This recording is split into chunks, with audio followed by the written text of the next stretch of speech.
Bismillahirrahmanirrahim. Assalamualaikum warahmatullahi wabarakatuh. Waalaikumsalam warahmatullahi wabarakatuh. Alhamdulillahirabbil alamin. Alhamdulillah alladzi hadana li hadza wa ma kunna linahtadiya laula an hadana Allah.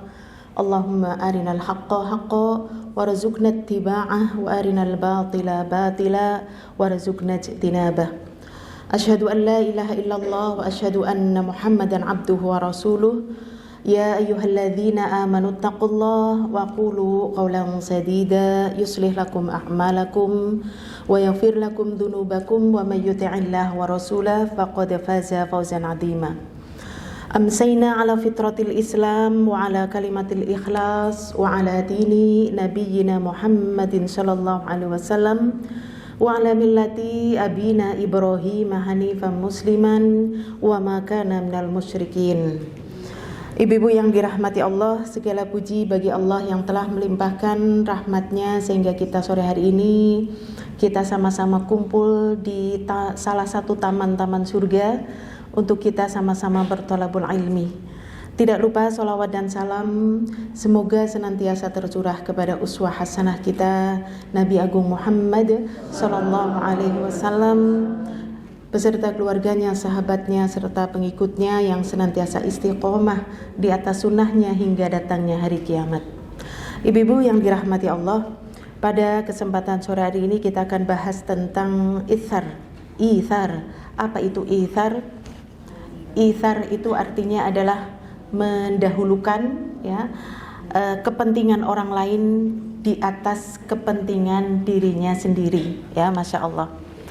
Atau ithar itu adalah mendahulukan orang lain dalam urusan dunia, mendahulukan orang lain dalam urusan dunia walaupun kita sebenarnya butuh dengan urusan tersebut, ya, Masya Allah. Ithar adalah akhlak yang mulia. Ini adalah puncak tertinggi dari ukhuwah Islamiyah, persaudaraan sesama muslim, yaitu dengan mengorbankan, ya, untuk dia rela memberikan kepada orang lain terlebih dahulu daripada dirinya sendiri. Nah, ini tentunya kebalikan daripada sifat egois, ya Bu. Sifat kita itu, sifat manusia itu kebanyakan itu egois. Egois artinya apa, Bu? Mementingkan dirinya sendiri, ya. Kita kadang-kadang begitu, Bu. Wong yang nggak modal, ya, nggak modal hanya bersuara saja, kadang-kadang kita berat untuk mementingkan orang lain. Contoh, untuk kita mendoakan orang lain, terkadang kita berat, Bu, ya, Masya Allah. Untuk mendoakan orang lain saja berat, ya. Ya eman-eman lah, doain aku, orang tuaku, mbahku dan sebagainya, ya. Tapi di sini ada orang yang mau mendoakan orang lain. Tentunya kenapa kita mampu mendoakan orang lain, mampu menolong orang lain, mampu mendahulukan orang lain, tidak lain karena keimanan yang ia miliki. Maka ia akan berani mengorbankan dirinya demi kepentingan orang lain walaupun ia tidak mendapatkan imbalan. Biasanya apalagi di zaman sekarang, Bu, ya, mau ia mengorbankan kepentingan orang lain daripada dirinya sendiri asalkan ia dapat apa, Bu? Meja apa kursi? Iya, aku nggak apa-apa, yang penting aku dapat meja lah, dapat kursi lah, ya, Masya Allah. Nah, ini tentunya ini adalah akhlak yang dimiliki oleh Rasul Sallallahu Alaihi Wasallam yang tentunya menurun kepada para sahabiah, demikian juga para sahabat.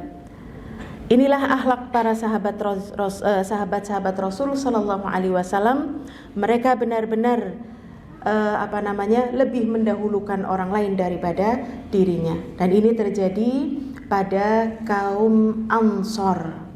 Siapakah kaum Ansor, Bu? Penduduk mana itu Ansor? Madinah, ya. Betapa orang-orang Ansor penduduk Madinah, ia sangat mendahulukan kepentingan saudaranya, yaitu kaum Muhajirin. Kaum Muhajirin adalah kaum yang berhijrah bersama Rasul Sallallahu Alaihi Wasallam dari Mekah ke Madinah. Masya Allah. Nanti saya akan banyak bercerita tentang kisah-kisah ya, bagaimana sejarah telah menulis bagaimana sifat ithar dari kaum Ansor terhadap kaum Muhajirin. Ketika itu Rasulullah Shallallahu Alaihi Wasallam memiliki tamu. Lalu Rasul memerintahkan kepada para istrinya, para istri kamu punya makanan apa enggak gitu ya. Lalu istri-istrinya mengatakan aku enggak punya makanan ya Rasulullah. Akhirnya Rasulullah membagi kepada sahabatnya, siapa di antara kalian yang mau untuk menyambut tamuku ini? Maka ada salah seorang sahabat yang ngecung, saya ya Rasulullah. Dia enggak pakai pikir-pikir, dia tidak pulang dulu ke rumah untuk menanyakan kepada istrinya. Lalu dia tanya kepada istrinya, Bu, ada makanan gak Bu? Gak ada Pak. Ada sih, ini cuma buat anak-anak ya, makanan buat anak-anak gitu. Ya sudah, hidangkan saja untuk tamu. Masya Allah. Ini Bu, keikhlasan mereka para sahabat Ansor ketika ingin mendapatkan pahala di sisi Allah serta janji, mereka itu tidak ada yang mikir-mikir kayak kita ya Bu. Kalau kita kan, aduh pantas enggak ya, masa makanan anak-anak buat orang tua, ya kan? Masa cuman sedikit, masa cuman sepiring, inilah enggak lah Pak, bilang saja lah enggak, gitu ya. Karena kita itu kepinginnya kalau menghormati tamu ya maksimal, betul. Yang namanya, bentar ya Bu, sudah. Bismillah.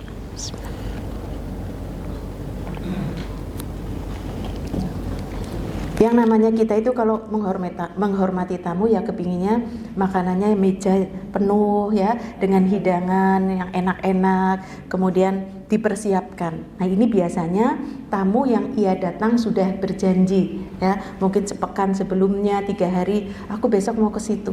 Tapi ini tamu yang dadakan, Masya Allah. Karena keimanan orang-orang Ansor, dia nggak pakai pikir-pikir, dia langsung tunjuk jari, dia pulang ke rumahnya, lalu bilang istrinya, Bu, sediakan makanan.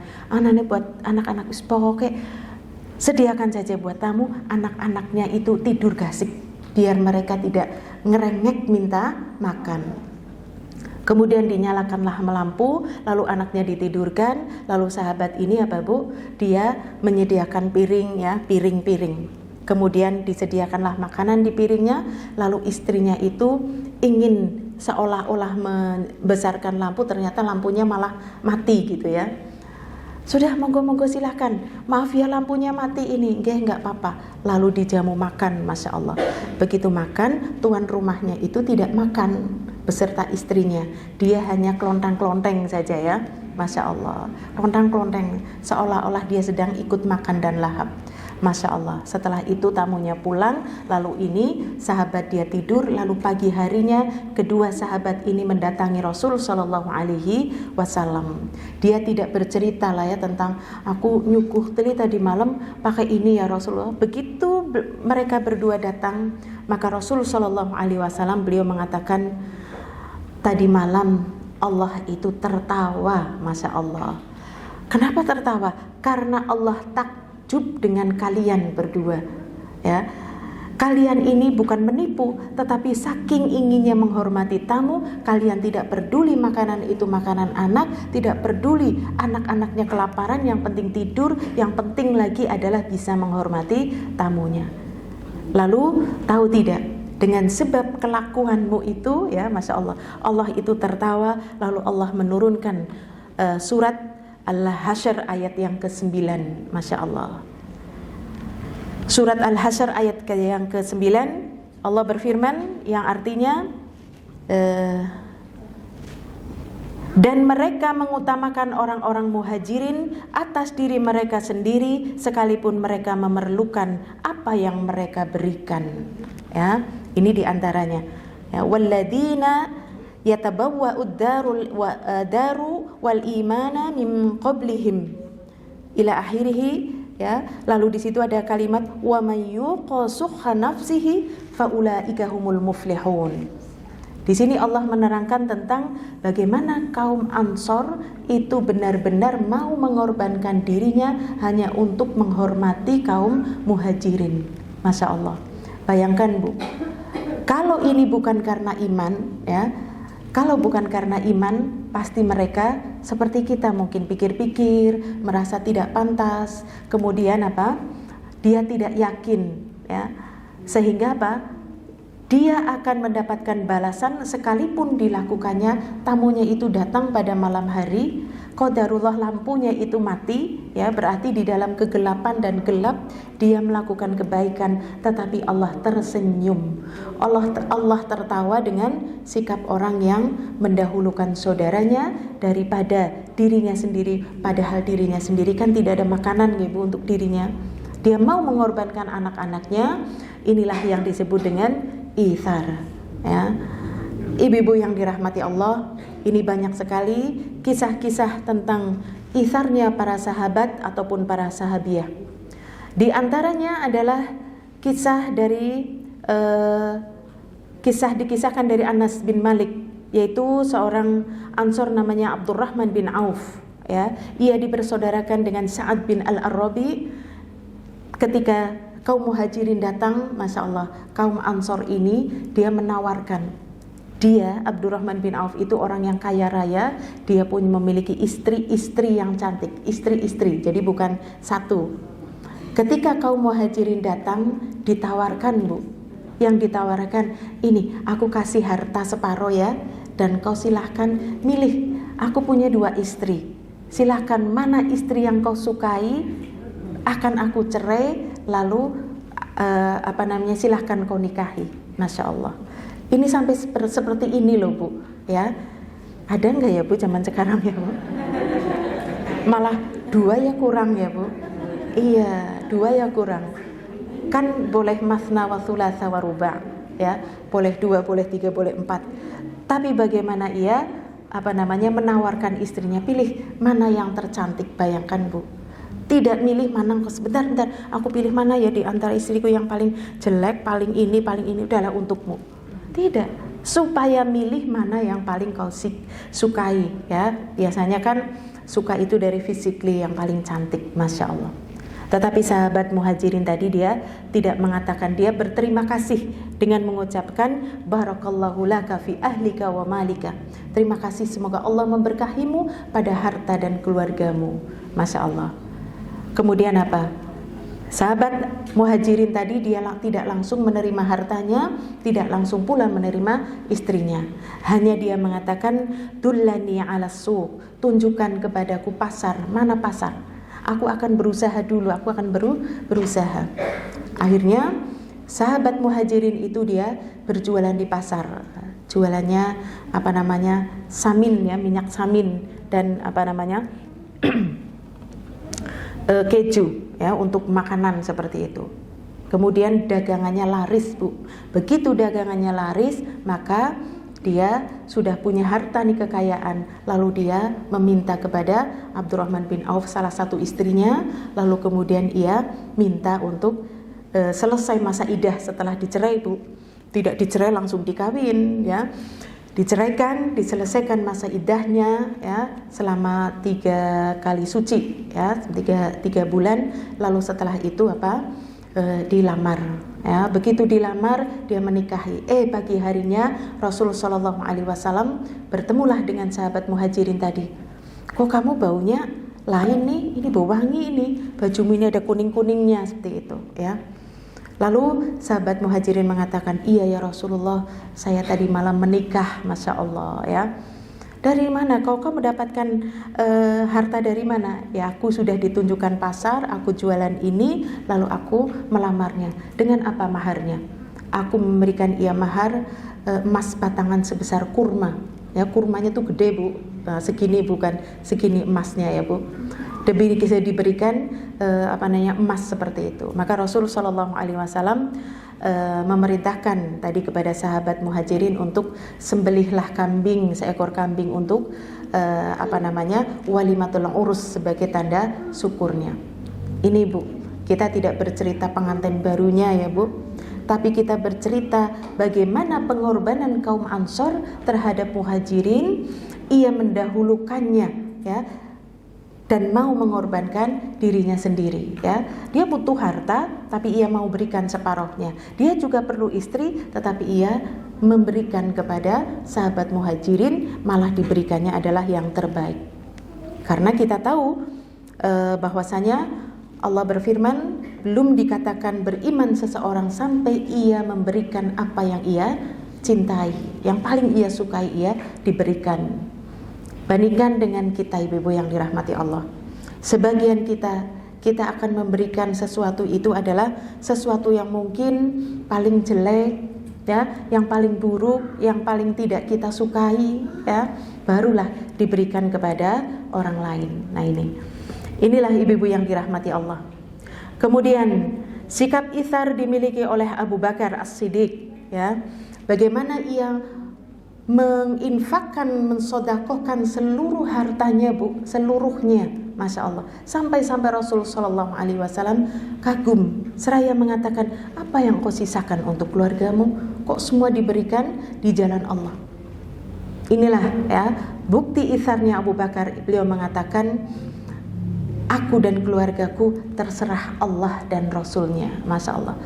Karena ada keimanan, siapa yang menolong agama Allah, Allah akan tolong. Ya, siapa yang memberikan yang terbaik, dia akan mendapatkan yang terbaik. Jadi dia, Abu Bakar itu melakukan itsar yang demikian itu karena dia yakin Allah tidak mungkin mengecewakan dirinya. Hartanya sudah habis terus jadi mati, jadi pengemis, tidak. Pasti Allah akan gantikan. Kalau kita lain, Bu. Kalau kita kadang-kadang bertindaknya tidak dilakukan di atas iman, tapi di atas emosi. Ya lah wis aku tak ngasih banyak. Setelah ngasih banyak baru apa? Ngeresula. Lah jen ngerti aja kaken ya. Ngertian enggak semua ya. Aku kan ya jadinya kurang. Jadi itu anakku mau minta, ya. Dia secara emosi tetapi kemudian dia isinya menyesal. Padahal kebaikan yang dilakukan lalu diikuti dengan sebuah penyesalan, maka amalan tersebut menjadi sia-sia. Wala tubdilu shadaqatikum bil manni wal adha. Kebaikan yang sudah dilakukan itu jangan dihapus, disia-siakan dengan ucapan keluh kesah, ngajok, menyesal, ya, dan sebagainya. Ibu-ibu yang dirahmati Allah, ada seorang sahabat namanya Umar bin Khattab. Ketika beliau menjelang wafat, dia dalam keadaan sakit, ya. Saat itu dia meminta anaknya, putranya Abdullah bin Umar. Dia mengatakan, Abdullah, sini kamu. Aku suruh engkau untuk menemui Aisyah radhiyallahu anha, ya. Sampaikan kepadanya, bilang, kalau aku mati, izinkan aku untuk dimakamkan di samping ayah dan suaminya, yaitu Rasul Sallallahu Alaihi Wasallam dan Abu Bakar. Karena apa, Bu? Rasul Sallallahu Alaihi Wasallam dan Abu Bakar makamnya itu di mana? Di rumah Aisyah, di rumahnya Aisyah. Karena apa?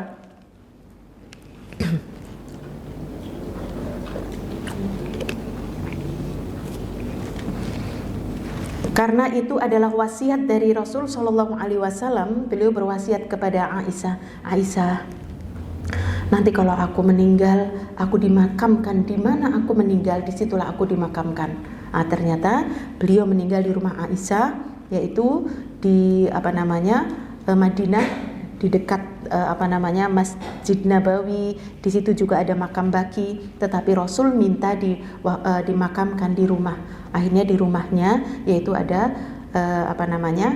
suaminya, yaitu Rasul Shallallahu Alaihi Wasallam.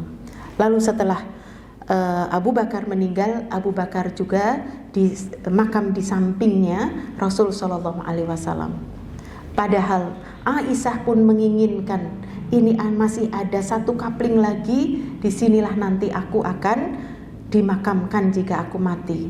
Masya Allah, ia mendahulukan sahabat Umar, ya, sekalipun aku butuh dan aku ibaratnya lebih berhak karena di situ ada ayah dan suamiku.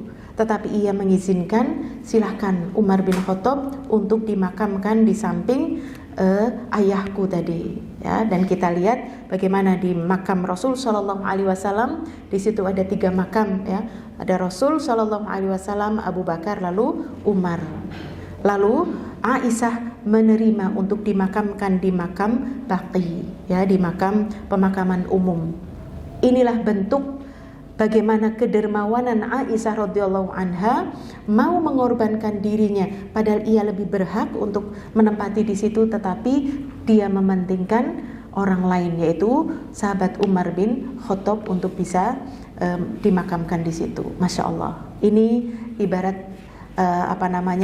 maulah Aisyah itu mengorbankan demi orang lain. Kemudian ada lagi kisah dari Abu Hurairah. Abu Hurairah menceritakan bahwasanya ada seorang sahabat yang ia diberi kepala kambing, Bu. Masya Allah. Ibu-ibu kalau diberi kepala kambing terus diapain, Bu? Gulai, Masya Allah. Terus ada lagi yang diapa? Goreng, apalagi ya, Masya Allah. Ini sahabat Rasul Shallallahu Alaihi Wasallam tidak dibikin gulai, tidak dibikin kambing, lalu diapakan? Diberikan kepada orang lain. Karena dia merasa ada orang lain yang dia itu senang, ia pun membutuhkan kepala kambing itu, maka ia berikan. Masya Allah. Ini sahabat yang hidup di sekitar Rasul Shallallahu Alaihi Wasallam, yang mereka itu juga sifat itharnya itu seperti Rasul Shallallahu Alaihi Wasallam. Lalu sahabat yang kedua ini, apa yang dilakukan ketika ia senang mendapatkan kepala kambing? Dibikin gulai lagi? Ternyata ia diberikan lagi kepada orang lain. Karena aku tahu ada sahabat lain yang senang kalau ia diberi kepala kambing. Mungkin diantaranya adalah karena dia tidak ada makanan. Lalu sampailah kepala kambing itu ke sahabat yang ketiga. Setelah sampai ke sahabat yang ketiga, apa yang dilakukan, Bu? Sama, ia berikan lagi ke sahabat yang keempat, diberikan lagi sahabat kelima, keenam. Masya Allah, kepalanya muter-muter, Bu. Ini seperti puyer ya. Puyer.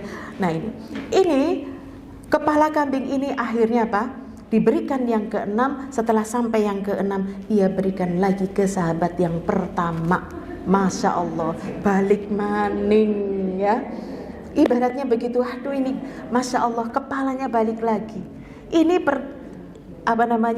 pertanda bahwasanya keimanan yang sampai kepala itu ternyata dalam sebuah athar disebutkan itu sampai pada 7 sahabat. 1, 2, muter-muter, Bu, akhirnya balik lagi.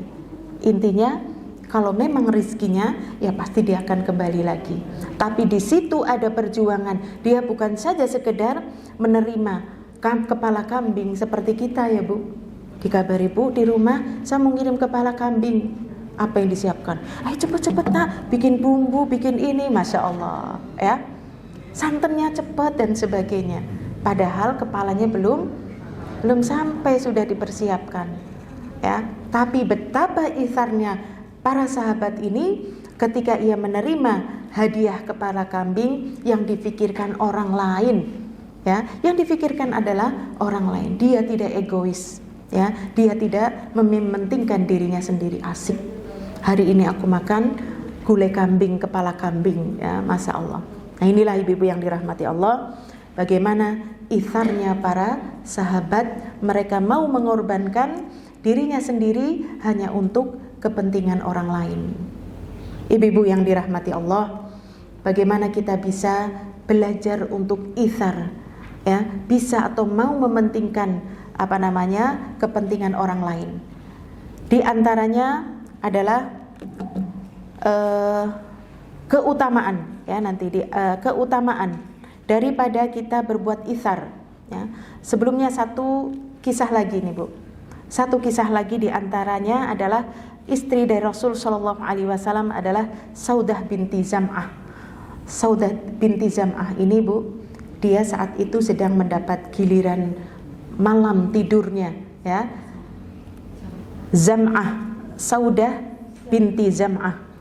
Dia itu sebenarnya pas gilirannya Rasul Shallallahu Alaihi Wasallam nginep di rumahnya, ya.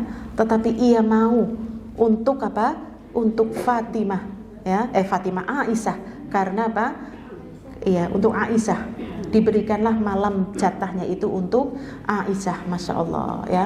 Nah ini karena apa? Dia mau mengorbankan yang penting karena apa? Rasul Shallallahu Alaihi Wasallam itu kelihatannya seneng banget kalau lagi di tempatnya Aisyah ya. Ketika diberi jatah seperti itu ya, Rasul Shallallahu Alaihi Wasallam tidak langsung yes gitulah ya. Karena Aisyah itu istri paling cantik, paling muda ya, dan paling yang membuat Rasul Shallallahu Alaihi Wasallam tidak bisa berlaku adil terhadap para istri-istri yang lain adalah soal rasa, Bu. Ya, soal rasa itu kepada Aisyah itu memang luar biasa. Allah menghadiahkan ya dari sekian banyak istri adalah istri yang paling muda, cantik, pintar ya. Ternyata Allah memberikan hikmah pada Aisyah. Beliau adalah seorang perawi ya. Karena apa? Beliau orang yang paling cerdas, banyak bertanya, sehingga akhirnya para sahabat sering bertanya kepada Aisyah bagaimana tidurnya, bagaimana makannya ya, bagaimana ketika mandi, masya Allah ya. Itu semua tidak didapat kecuali dari para istri Rasul Shallallahu Alaihi Wasallam. Dan yang paling cerdas adalah tadi Aisyah ya, sehingga Saudah tadi ia mau mengorbankan jatah menginapnya Nabi Shallallahu Alaihi Wasallam, ia berikan kepada Aisyah ya, masya Allah. Ibu-ibu yang dirahmati Allah, kita tahu keutamaan tadi ya, keutamaan daripada sifat itsar, supaya kita bersemangat ya, atau minimal kita pernah ataupun ya kalau bisa sering, tapi kalau sering itu mungkin berat lah ya.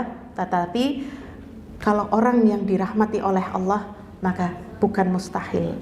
Karena itsar ini termasuk dari amalan hati dan amalan anggota badan yang lebih kuat adalah amalan hatinya. Seseorang tidak bisa melakukan begitu kita mendengar langsung. Illa man rahima rabbi. Kecuali orang yang dirahmati Allah bisalah langsung. Pertama, keutamaan sifat itsar adalah dia akan dicintai oleh Allah. Masya Allah, dicintai, Bu. Bagaimana kalau Allah sudah cinta, Bu? Sebagaimana suami kita dulu ya, saking cintanya kepada kita, yang enggak kita minta saja sudah dibelikan ya, Bu. Yuk beli kursi, yuk beli kasur, yuk beli gelang, yuk beli kalung, Masya Allah ya. Itu adalah saking cintanya. Rasul Shallallahu Alaihi Wasallam beliau bersabda, ahabbun nasi ilallahi ta'ala, manusia yang paling dicintai oleh Allah Subhanahu wa ta'ala adalah anfa'uhum linnas, orang yang paling bermanfaat terhadap manusia.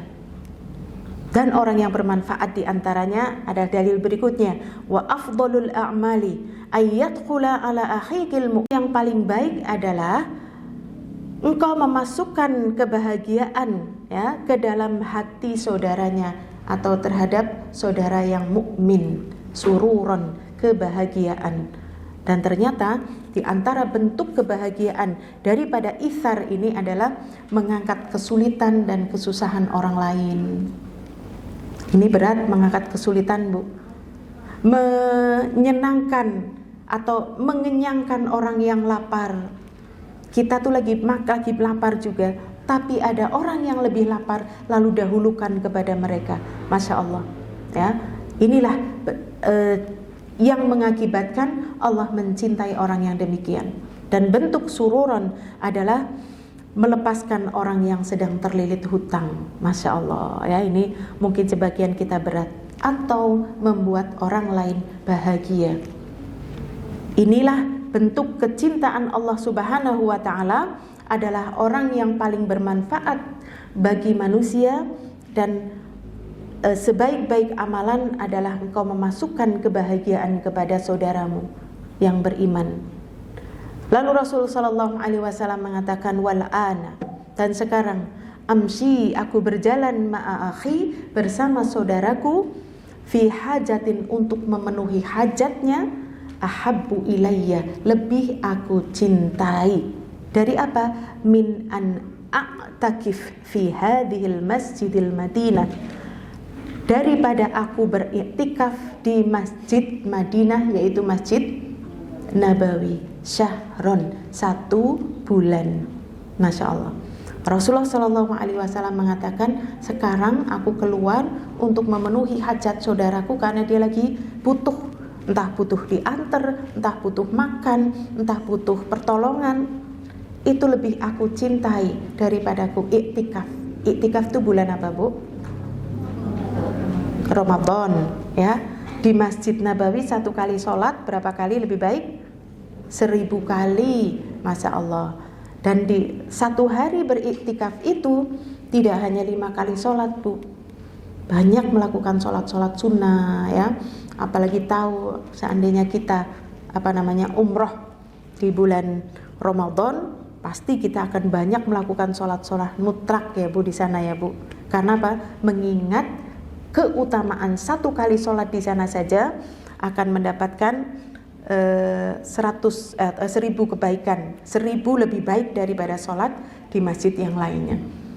Ini di bulan Ramadan. Yang kebaikan dilakukan pada bulan Ramadan, Allah akan melipat gandakannya. Kemudian selama sebulan lagi, Masya Allah. Tapi ternyata kalau mau dikatakan, Rasul Shallallahu Alaihi Wasallam itu tidak jauh lebih baik daripada dia menolong saudaranya tadi, ya, untuk memenuhi hajatnya, menghilangkan kesusahannya, bayarkan hutangnya, menghilangkan laparnya, ya. Karena ini lagi-lagi dilakukan oleh orang yang beriman, yang ia yakin siapa yang menolong saudaranya pasti Allah akan menolong dirinya. Allah akan menolong kita dalam keadaan kita sedang genting, kita sedang sulit, ketika kita melakukan demikian. Ketika ada orang lain sedang genting, sedang sulit, sedangkan kita pun dalam keadaan seperti itu, kok kita mau menolong? Nah, inilah yang dikatakan jaza min jinsil amal, balasan sesuai dengan perbuatan, dengan amal kita. Begitu besarnya pahala, setara dengan besarnya kesempitan ketika kita benar-benar menolong orang lain tadi. Maka ketika kita sedang benar-benar butuh, manusia nggak ada yang peduli, tapi Allah memperhatikan menolong kita. Jadi inilah ibu-ibu yang dirahmati Allah, keutamaan sifat itsar adalah ia akan dicintai oleh Allah. Bagaimana Rasul Shallallahu Alaihi Wasallam pernah kagum terhadap seorang wanita yang ia datang kepada Aisyah untuk ia minta kurma, ya, dia bersama 2 anaknya. Dia meminta sodakoh, tetapi Aisyah mengatakan, di rumahku gak ada makanan apapun ya Rasulullah, kecuali kok ya esiana 3 butir kurma. Lalu aku berikan 3 butir kurma itu kepada ibu dengan 2 anaknya. Lalu 2 anaknya ini tadi dia makan sebutir-sebutir. Ketika anaknya sudah habis, ibunya mau memakan yang 1 itu, maulah sudah mau dimasukkan, anaknya merengek lagi, Bu, aku mau, Bu. Masya Allah, ibunya ini juga lapar, tapi ibunya mengorbankan, lalu ia belah kurma itu menjadi 2. Maka Rasulullah Shallallahu Alaihi Wasallam terharu mendengar cerita tersebut, ya. Inilah yang menjadikan cintanya Allah, sehingga Allah memasukkan, ya, wanita tersebut ke dalam jannah, dalam surga. Inilah keutamaan sifat itsar. Lalu yang kedua, keutamaan sifat itsar adalah ia akan dimudahkan urusan dunia dan ia akan dilepaskan dari kesusahan hari akhirat. Kalau di dunia mungkin kita masih ada saudara kerabat, ya Bu. Tapi kadang-kadang kalau lagi terpepet, saudara kerabat itu juga kadang-kadang tidak peduli, Bu. Lah aku juga lagi kesulitan, mending ngurusi kamu gitu, ya. Ya Allah. Nah, ini orang yang dia telah melakukan tadi, ia mampu mengorbankan dirinya demi kepentingan orang lain, maka orang tersebut akan dimudahkan urusannya di dunia.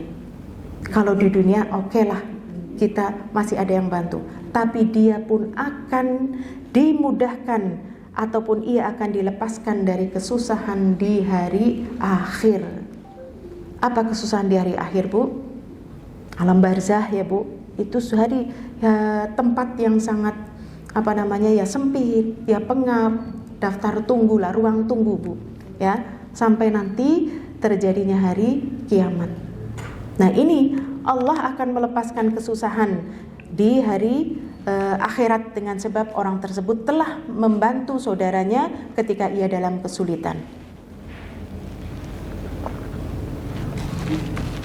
Rasulullah sallallahu alaihi wasallam bersabda dalam hadis Muslim, "Wallaha fi 'aunil 'abdi ma kana al-'abdu fi 'auni akhihi." Allah akan senantiasa menolong hambanya selagi hamba tersebut ia menolong saudaranya. Ya, menolong saudaranya. Silakanlah ya Bu, kita mungkin Allah akan memberikan kepada kita, memampukan kita untuk kita bisa berkorban demi saudara kita sesuai dengan kadar iman kita, sesuai dengan kadar harta kita dan kemampuan kita, hingga Allah tidak akan memberikan beban yang berat. Contohnya ketika ada saudaramu datang meminta tolong, utangnya itu sekian M misalkan, itu tidak, Allah pasti akan sesuaikan. Dia datang lalu dia meminta tolong, aku lagi bingung kok, kenapa? Aku utang sama si A, berapa? 50.000. Wah, gampang ya. Allah akan sesuaikan ya dengan kadar keimanan kita ketika kita memiliki mendengar tadi tentang bagaimana para sahabat mereka mengutamakan saudaranya, dan ibu-ibu semuanya punya keinginan, iyalah senang teman ya bisa nolong orang misalkan ya.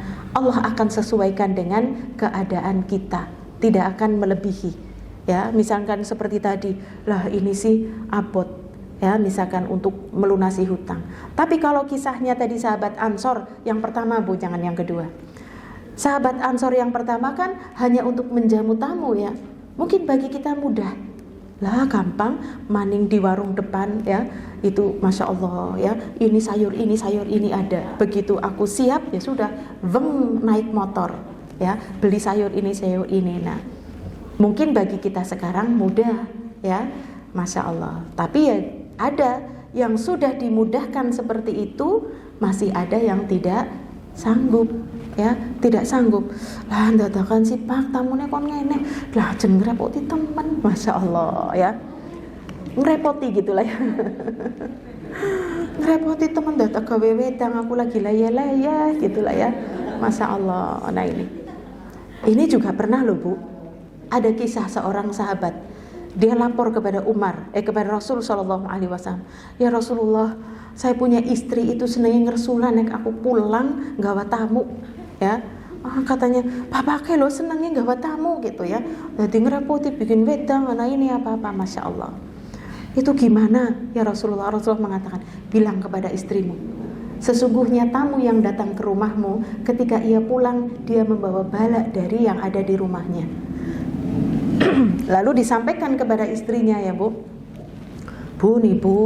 kata Rasulullah Shallallahu Alaihi Wasallam, tamu itu kalau kita datang ke rumah kita jamu, tamu itu pulangnya itu membawa bala ya, yang seharusnya musibah itu mengenai keluarganya dibawa oleh tamu.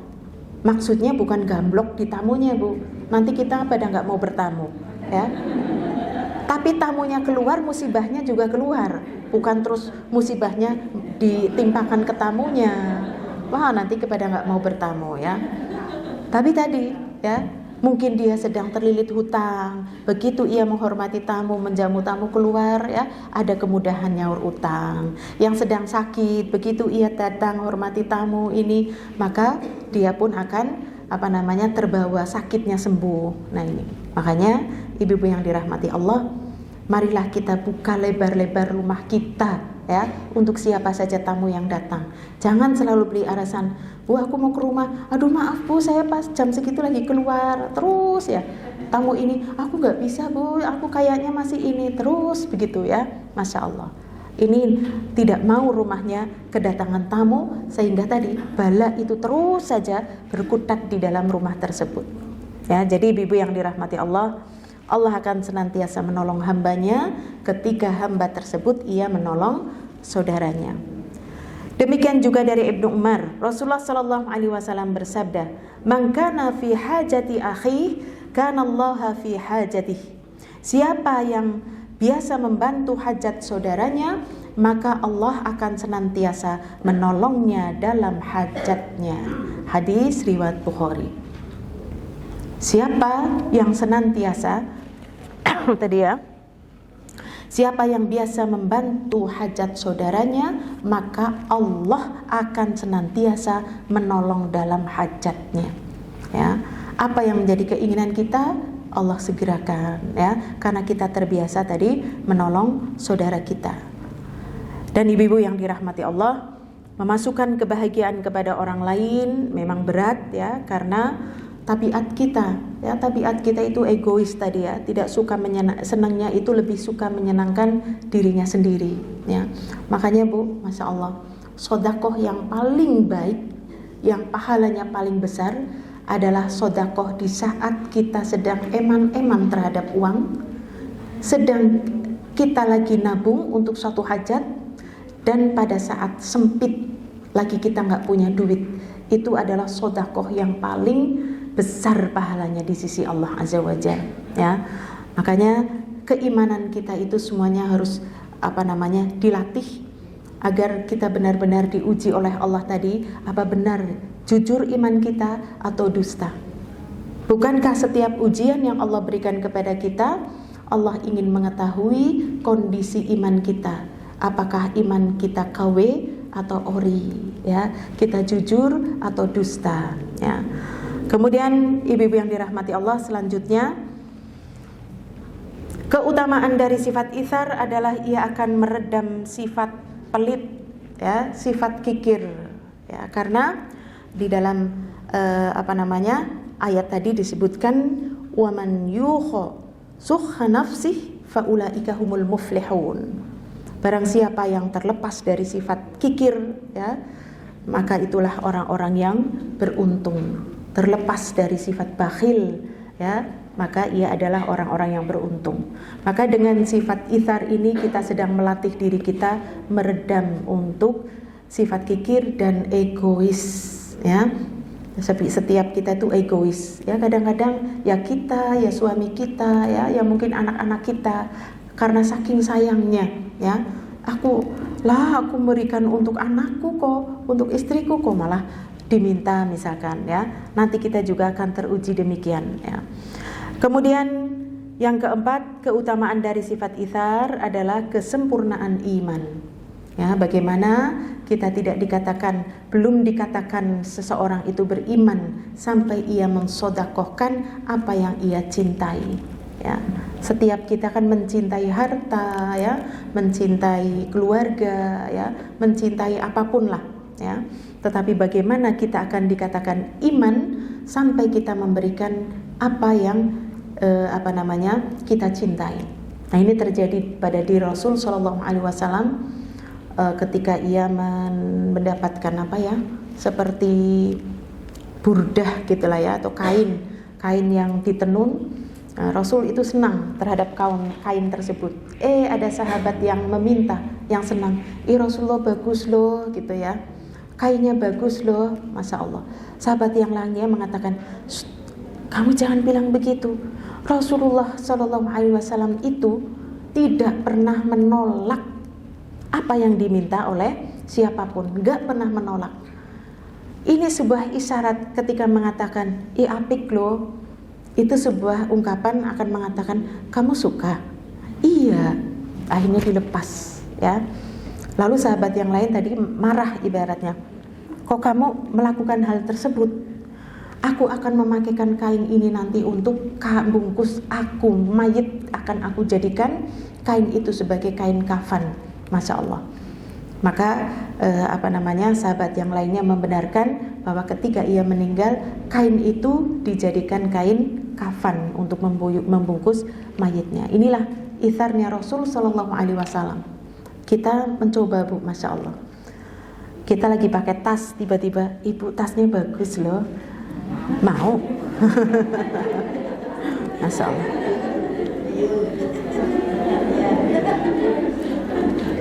Nah, abot ya, Bu. Kalau tas mah nggak apa-apa, Bu.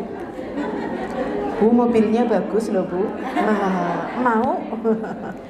Ya, Masya Allah. Nah ini yang sudah tahu sifat ithar yang begini ya jangan pada nguji ya Bu, pada teman. Nanti pada nguji, Bu kerudungnya bagus lepas gitu ya, Bu bajunya bagus lepas, Masya Allah. Iya.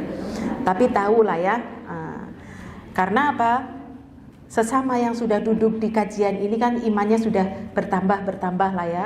Pasti sih ya sifat malunya, sifat menjaga kehormatannya ya, keimanannya. Dia tahu bahwa yadul ulya khairum yadus sufla. Dia tidak akan pernah meminta tangan di atas lebih baik daripada yang di bawah. Dia nggak akan pernah meminta walaupun pakai bahasa-bahasa isyarat gitulah ya. Nah, ini contohnya Bu, contohnya ya. Nah, ini sering terjadi Bu, ya mungkin di antara kita, dan kita juga kadang-kadang asal cemplong gitulah ya. Saudara kita tuh lagi pergi, mungkin di status, lagi di mana Jeng? Bali gitu. Aja kelalen oli-oliyeh gitu lah. Ini sama saja meminta Bu. Ini benar-benar beban bagi orang yang lagi safar ya. Nah, kesimpulannya ya jangan pasang status ya, banyak yang minta. Ya. Iya, kalau sudah pulang bawa teman datang suguhkan. Nah, itu silahkan lah ya. Itu rezeki lah ya. Jadi itu tadi bentuk kesempurnaan iman seseorang, dia tahu tangan di atas lebih baik daripada tangan di bawah, dia tidak akan meminta. Ya, demikian juga orang yang beriman tadi, dia tahu sifat ithar. Dia tahu bahwa ya Allah, aku dulu itu pernah datang ke rumahnya Ibu Fulana. Tek oleh-oleh misalkan ya, tahu bakso dari Semarang, tempatnya Bu Puji misalkan. Seneng banget gitu ya. Kok nyebut merek ya? Nggak masuk TV lah ya, tit gitu ya. Nah itu. Maka apa? Maka dia tahu ketika, oh iya aku kemutan Ibu Fulana dulu nih, kalau aku kasih tahu ini kok seneng banget ya. Padahal dia cuman oleh-oleh berapa. Nah ini bukti kita ithar, maka kita akan berikan kepada Ibu Fulanah tadi yang mungkin dia seneng banget dengan tahu bakso tadi misalkan ya. Ini hanya contoh saja. Nah jadi bukti keimanan seseorang, maka dia akan memiliki sifat ithar itu tadi, yaitu mendahulukan kepentingan orang lain daripada dirinya sendiri. Kemudian yang keempat, iya saya kira ibu-ibu ngantuk. Kelima, keutamaan dari sifat ithar adalah dia akan senantiasa berhusnudzon kepada Allah, husnudzon yang tinggi kepada Allah. Dia punya keyakinan siapa yang membantu saudaranya, maka Allah akan membantu kita. Siapa yang menolong Allah, maka Allah akan menolong kita. Sebagaimana wasiat kepada sahabat, ihfazillah yahfazka, jaga Allah maka Allah akan menjaga. Ihfazillah tajidhu tujahak, jaga Allah maka engkau akan mendapati Allah berada di hadapanmu. Ini kalau tidak ada keimanan, ya eman-eman. Kalau tidak ada keimanan, dia tidak yakin bahwa kebaikan yang sudah dilakukan nanti akan dibalas oleh Allah Azza wa Jalla. Ya, menolong agama Allah. Intan surullah yang surkum mayuthabit aqdamakum. Siapa menolong Allah, menolong agama Allah, Allah akan tolong kamu dan mengokohkan pendirianmu. Nah ini bentuk keimanan, bentuk husnudzon, berbaik sangkanya kita kepada Allah, pasti Allah akan menolongku. Makanya ketika ada orang kesulitan, langsung difikirkan, oh mbok besok aku punya kesulitan, Allah akan menolongku, maka aku akan menolong saudaraku. Nah inilah kalau kita sudah husnudzon kepada Allah, maka tidak akan pikir-pikir dalam kita berbuat ithar ya kepada saudara kita. Kemudian orang yang ithar, dia akan memudahkan masuk ke dalam surga, ya, masuk ke dalam surga. Bagaimana tadi kisahnya seorang wanita yang dia membagi kurmanya kepada kedua anaknya, ya, tinggal satu, maka ia bagi dua kurmanya itu tadi, ya, masya Allah. Ini Rasul Shallallahu Alaihi Wasallam terharu dengan perbuatan ini, maka dia mudah masuk ke dalam surga. Demikian juga dia akan mengantarkan keberuntungan, jelas keberuntungan yang paling beruntung, yaitu faman zuhziha 'anil nar wa udkhilal jannah faqad faz. Siapa yang dikeluarkan dari api neraka lalu dimasukkan ke dalam surga, itulah orang yang beruntung, ya, orang yang mendapatkan keuntungan. Jadi ibu-ibu yang dirahmati Allah, ketika Rasul Shallallahu Alaihi Wasallam ditanya tentang amalan apa sih yang paling banyak memasukkan seseorang itu ke dalam surga, maka Rasul Shallallahu Alaihi Wasallam mengatakan ahsanuhum khuluqan, orang yang paling baik di antara kalian akhlaknya. Dan itsar adalah bentuk akhlak atau kedermawanan yang tertinggi, ya, inilah berbuat itsar. Maka ibu-ibu yang dirahmati Allah, ketika kita sudah tahu tadi ya Bu tentang keutamaannya, contoh-contohnya, maka bukan mustahil begitu kita mantuk-mantuk aku ingin tadi ya, dicintai Allah, dimudahkan urusan dunianya dan akhiratnya, meredamkan sifat kikir, sempurnanya iman, husnudzon kepada Allah, aku terjajal gitu ya, aku pingin coba aku memiliki sifat itsar. Masya Allah, jangan kaget begitu sampai rumah sudah ada tamu ya Bu. Iya, siap ya, siap, karena bagaimana Allah akan mengerti kita mantuk-mantuk kalau tidak dikasih tester, ya kan ya Bu? Seorang guru kan begitu ya, Bu Guru ya. Bu Guru itu kan bagaimana pelajaran bisa sampai kepada murid kan harusnya dites, ya kan ya Bu? Nah, kalau tidak dites ya mana dia tahu ilmunya sudah sampai dia paham. Jadi kita setiap kali kita duduk di majelis ilmu, kita mendengar tentang kebaikan-kebaikan, maka kita ingin ya memiliki akhlak yang agung, akhlak yang mulia, pasti kita ingin mendapatkan kemuliaan tadi, maka caranya Allah akan kasih tester. Sebagaimana sabar ya Bu yang Allah memberikan innama yuwaffas sabiruna ajrahum bighairi hisab, balasan kesabaran itu tanpa batas. Ya, pasti Allah akan berikan kita sabar. Jere harap mendapatkan surga, dikasih ujian ini nggak sabar. Ujiannya apa Bu kemarin Bu? Masuk sana keluar sini nyari sandal nggak ada ya, sudah marah-marah. WA nggak dibales-bales, marah. Sampai rumah ngetok pintu nggak dibuka-buka, marah. Lah jerene harap oleh pahala sabar. Nah ini demikian juga itsar ya Bu. Pahala itsar ini juga Allah pasti akan menguji kita. Dan ingat, di antara bentuk membahagiakan atau memasukkan kebahagiaan kepada orang lain adalah mendengarkan ketika mungkin teman, kerabat atau siapapun yang meminta kepada kita nasihat. Ya, karena ini termasuk dari hak adami kemarin ya Bu. Hak adami adalah di antaranya adalah memberikan nasihat jika diminta. Ketika kita memberikan solusi, bagaimana syariat membimbing ya, ini sudah menjadikan orang yang dia mungkin curhat, mungkin ada masalah, dengannya lalu ia merasa bahwa aku sudah tenang, aku sudah ada solusi seperti itu, maka jangan pernah kita menganggap kita termasuk telah berbuat itsar, memasukkan kebahagiaan ke dalam hati saudaramu. Jadi ibu yang dirahmati Allah, ketika kita mendapatkan WA ya Bu, mungkin minta waktu, Bu ada waktu enggak? Misalkan saya mau sharing ya, minta solusi. Lalu yang dilihat, duh kayak wong sing biasa. Nah ini kita akan teruji, apa ini yang biasa?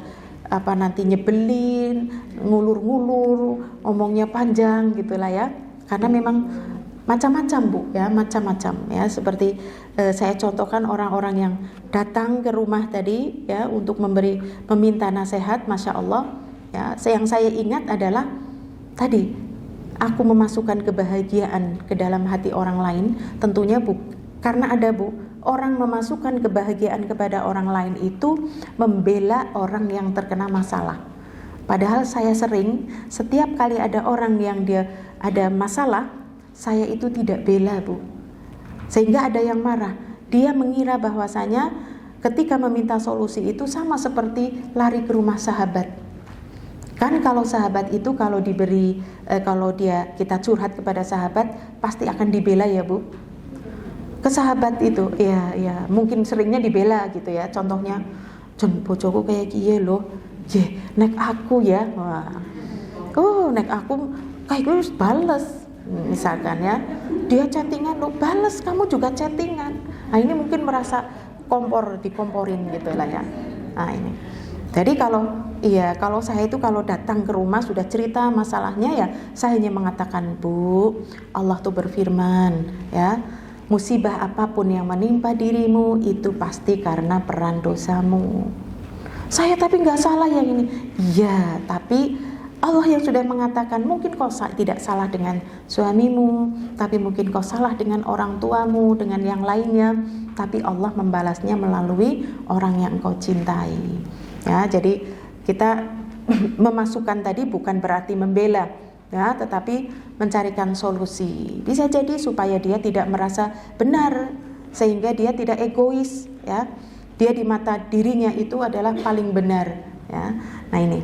Jadi ingat Bu, ketika kita memasukkan kebahagiaan pada orang lain, saya juga berpikir ketika saya menyelesaikan masalah rumah tangga orang lain, saya yakin ibaratnya Allah tuh akan memberikan ujian pada rumah tangga saya, begitu misalnya ya. Tetapi Allah masih sayang kepada saya. Kowe tugasnya dengerin itu masalah rumah tangga orang lain, lalu kau berikan ia solusi begitu ya. Maka ujian ini tidak langsung menimpa dirimu. Nah ini ibaratnya begitu Bu. Maka apapun yang terjadi pada diri kita semuanya itu terjadi atas izin Allah. Rabbana ma khalaqta hadza batila. Allah menciptakan masalah apapun tidak akan pernah ada yang sia-sia. Semuanya pasti penuh dengan hikmah. Allah menciptakan ini dengan batil, tidak, pasti semuanya penuh hikmah. Lagi-lagi hanya saja hikmahnya tidak datang pada saat itu juga. Kemudian ithar ini dimaksudkan mendahulukan itu dalam urusan dunia ya Bu. Maka ithar ini ada 3 macam. Yang pertama, ithar yang terlarang mendahulukan kepentingan orang lain pada perkara yang wajib, ini terlarang. Contohnya apa? Contohnya kita dalam keadaan darurat ya Bu. Mungkin kita entah sedang pergi atau safar, atau mungkin kita berada di gunung dan sebagainya. Lalu di situ di saat mau wudu, di situ ada air Bu, air segini sebotol. Air minum ada, ini sebotol misalkan. Untuk wudu ya, untuk wudu, maka ini tidak boleh kita berikan kepada orang lain. Nyeh, kowe wudunya ngoki, langkon jenengan lanyong gampang lah gitu. Jangan. Yang untuk urusan yang wajib di sini karena apa? Wudu itu lebih baik menggunakan air. Kalau tidak ada air baru menggunakan debu untuk tayamum. Maka air yang ini jangan diberikan, jangan dahulukan orang lain untuk dirinya sendiri. Nanti orang lain ketika tidak ada maka dia tayamum. Ya, aku sudah nyari-nyari dalam urusan dunia. Nah ini mustahab ya Bu, dicintai oleh Allah, termasuk sunnah. Jadi ithar yang kita pelajari hari ini adalah hukumnya sunnah ya. Maka kalau mampu kita melakukan, Masya Allah ya, kita juga akan mendapatkan pahala yang sangat besar. Inilah ibu-ibu yang dirahmati Allah yang bisa kita pelajari, karena orang-orang yang paling dekat di sisi Allah yaitu Rasul Shallallahu Alaihi Wasallam yang dia memiliki sifat ithar, dan ithar adalah puncak kedermawanan yang paling tinggi. Dan kita memohon kepada Allah agar kita dimudahkan untuk beramal soleh. Doanya apa Bu? Ayo doa mudah beramal soleh apa? Allahumma inni as'aluka fi'lal, apa belum diajari? Sudahlah. Allahumma inni as'aluka fi'lal khairat wa tarkal munkarat. Sudah itu ya, cuman 2. Kalau yang ibu-ibu ini panjang ya. Allahumma inni as'aluka fi'lal khairat wa tarkal munkarat wa hubbal masakin wa antaghfirli wa tarhamani wa idza aradta fitnata qaum fatawaffani ghairu maftun wa as'aluka hubbak wa hubba man yuhibbuk wa hubba amalin yuqarribuni ila hubbik. Hafal? Oh belum.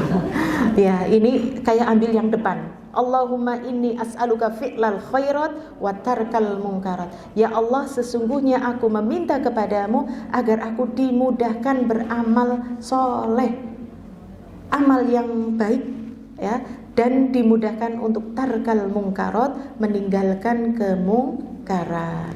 Ya, minta kepada Allah, karena tadi yang bisa melakukan adalah orang-orang yang rahimah Rabbi, yang dirahmati oleh Allah. Mudah-mudahan kita termasuk orang-orang yang dirahmati oleh Allah. Itu yang bisa kita pelajari. Wallahu ta'ala a'lam wa sallallahu ala nabiyyina Muhammad. Wassalamualaikum warahmatullahi wabarakatuh.